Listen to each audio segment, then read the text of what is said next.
دیکھیے، برا نہ مانے، مغالطے میں نہ رہیے، میرے اور آپ کے دلوں میں ایمان نہیں ہے، عقیدہ ہے، عقیدہ ہے، والدین سے ملا ہے۔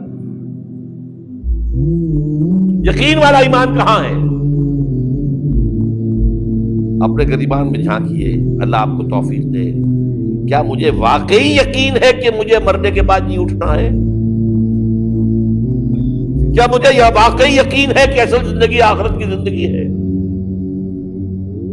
کیا مجھے واقعی یقین ہے کہ قرآن اللہ کا کلام ہے؟ ٹٹولیے اپنے دلوں کو۔ اگر یقین ہوتا کہ اللہ کا کلام ہے تو آپ اس کو سمجھنے کے لیے عربی بھی نہ سیکھ سکتے؟ انگریزی آپ پڑھیں، اور پڑھی آپ نے ایسی کہ انگریزوں کو پڑھا دیں؟ کیا نہیں کیا؟ پی ایچ ڈیز کر رہے ہیں، کون کون سے فنون نہیں سیکھے، ڈاکٹر، اتنی عربی نہیں سیکھی۔ تمہارا دعویٰ ہے کہ تمہارا یقین تھا میری کتاب پر، اللہ پوچھے گا تمہارا سلوک کیا تھا میری کتاب کے ساتھ؟ تم نے پڑھا اس کو، سمجھا اسے سمجھنے کے لیے عربی سیکھی؟